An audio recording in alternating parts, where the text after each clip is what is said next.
Шал Ақын ауданына қарасты Қаратал орта мектебінің мұғалімі Дастанбеков Аян Қабешұлы. Қазақ әдебиеті 7-ші сынып. Сабақтың тақырыбы Мұхтар Шаханов Нарынқұм сауалы. Сабағымыздың оқу мақсаты көркем шығарманың мазмұны мен пішіні, әдеби шығарма сюжетінің құрамдас бөлшектерін талдау. Оқушылар, мен сендердің назарларыңды экранға ауыстырғым келеді. Мұнда суреттер мен сөздер берілген. Осы суреттер мен сөздер арқылы сендер біздің сабағымыздың тақырыбын болжай аласыңдар.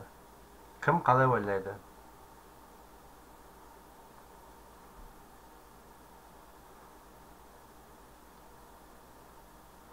Я достар, дұрыс таптыңыздар. Суретті қарап отырғаныңыздай, бүгінгі сабағымыздың тақырыбы Мұхтар Шахановтың Нарынқұм зауалы деп аталады.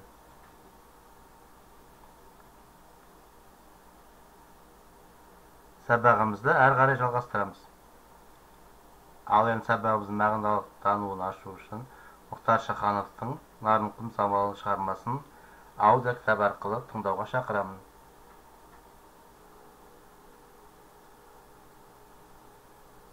Нарынқұм зауалы Шырдабаевқа. Махамбеттің соңғы сөзі.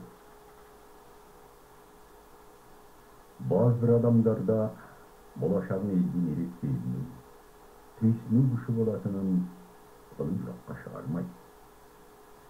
Махамбет ақын өлерінен 2 күн бұрын айналасындағыларға өзінің жан шошынар қылсын көргенін, түсінде иығынан ізгі түскен өз басы өзіне қоштасу айтып тұрғанын әңгімелеген. Мен түсімде зорлық көрдім. Қорлық көрдім ғаламат. Bir таныс қолы соғып кетті, әлдегімді паналап. Зұлымдықтың жасырынып келетін жаманат, иығымнан ұшқан басын көкірегімнен домалап, бара жатты атамекен ақжайықты жағалап. Жүрегімнен аққан қанға боялықты баралап. Жә, бұл түсім тегін емес. Мұна сойқан заманда тіршілікпен қоштасар сәт жетті-ау деймін мағанда. Қоштасар сәт жетті-ау деймін. Туған елім еңселім, бостандыққа шақырып ем. Сенің заңғар ақылың ем, едім әрі өлшемің. Жанашырың, жақының ем, және қайсар ақының ем мен сенің. Жұлдыздай бол жанар алдан, ақындықтай елде ерек басқа заң. Батырлығы жоқ адамнан, үлкен ақын шыққан ешқашан. Туған елім, арман мұңын еңсен жетелейді жол қалай. Менің бассыз қалғандығым, сенің бассыз қалғандығың болмағай. Я, шындықтың ащы даңқы, шындық үшін жалғыз үстің етке, ақындықтың басты шарты басталса да, шындық айту еместі. Өлімге сан жақын бардым, қорғансыз болып күрсінсем жай көзге, шындық айтқан ақындардың бірақ жол болып деді қай кезде. Көрді деймді, сен жай ойға батамын, бұның кәрілік созылады қаншаға, кім қаншама шексіз сүйсе, отанын, оның тартар азабы да соншама. Мен сенемін күн ертең, нұрлы үмітпен оянар деп бұл үлкен, күліп жайсаң күн ғажайып, ел наласы тартар деп, ақымақтар күрт азайып, сұмдық қорқақ тартар деп. Мен сенемін күн ертең, пенделіктен тарар деп бұл үлкен, жә қашанғы баққа зорлық мың кеспек, сенем ертең оттық отсыз күлмес деп, тек тұлпарлар қара алатын бас бәйгі есептердің мойнында жүрмес деп. Мен сенемін күн ертең ақыл ойы пір тұтар деп ұл өлкем, мұна дәурен бұрқан тарқан ертең қайта өзгерер. Ақындарын сұлтандардан артық сыйлар кезгелер. Қадір тұтам қиялдауды ертең талған өзгерер. Шындап құлай сүйе алмауды қылмыс санар кезгелер. Туған елім, құдіретімсің аңсаған, алдан жарқын күн шыққанша, кескініңді көрмейінше шаршаған. Патрульдар тұншыққанша, дулғаны қақ жарып, күл шыққанша жер астынан қарап жатам мен саған.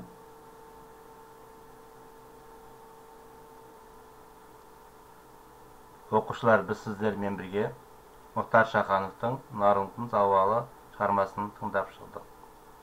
Енді сендерге тапсырмалар ұсынамын. Бірінші тапсырма: кестені толтыр. Өлеңнен үзінді берілген. Батырлығы жоқ адамнан үлкен ақын шыққан емес ешқашан. Ақын қандай сезімде болған? Ақын өмірмен байланысы. Осы кестені толтырып шығыңыздар.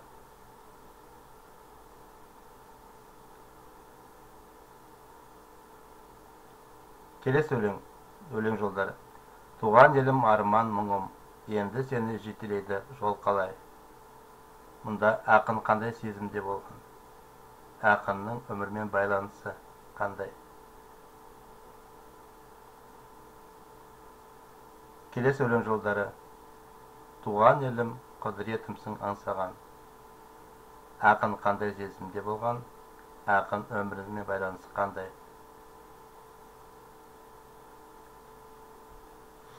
Оқушылар, бірінші тапсырманы орындап болсаңыздар, келесі тапсырма: зұлымдықтың жасырынып келетіні жаман ақ.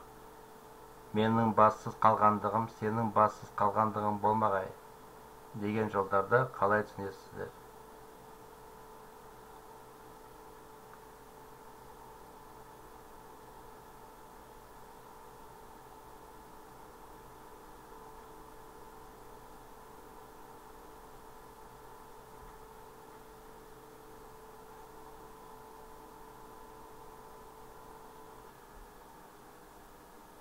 Өміріміздегі маңызды құндылықтар.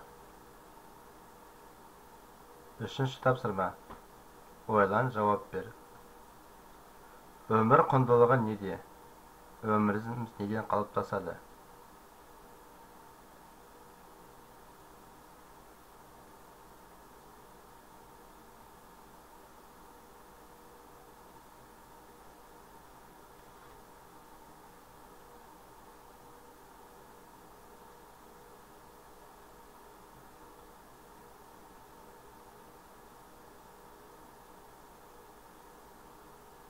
Оқушылар, осы сұраққа жауап берсеңіздер, келесі ситуациялық ойынды. Шана ыдысты алдымен үлкен тастармен, кейін түрлі түсті дрожжемен, одан кейін жарма немесе құммен толтыр. Бұл іс-әрекетіміздің өмірлік құндылықтармен байланысы бар ма?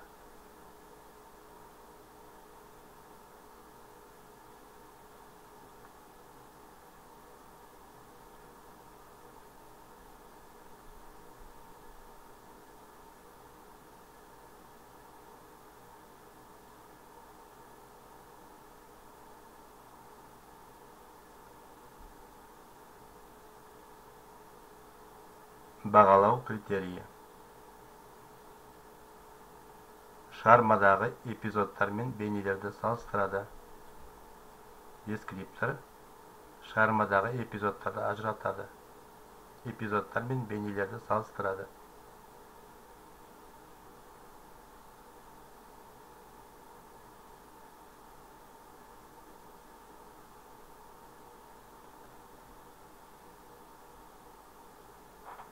Рефлексия. Маңыздылық аймағы. Ішкі шеңбер ең маңызды. Ортаңғы шеңбер маңыздырақ. Сыртқы шеңбер маңызды емес.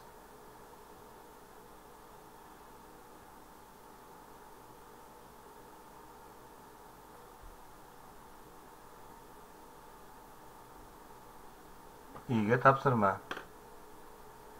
Бөлімдер бойынша берілген жолдарды, екі өзіндідегі оқиғаны, іс-әрекетті салыстырып, Т кестесін толтырыңыз.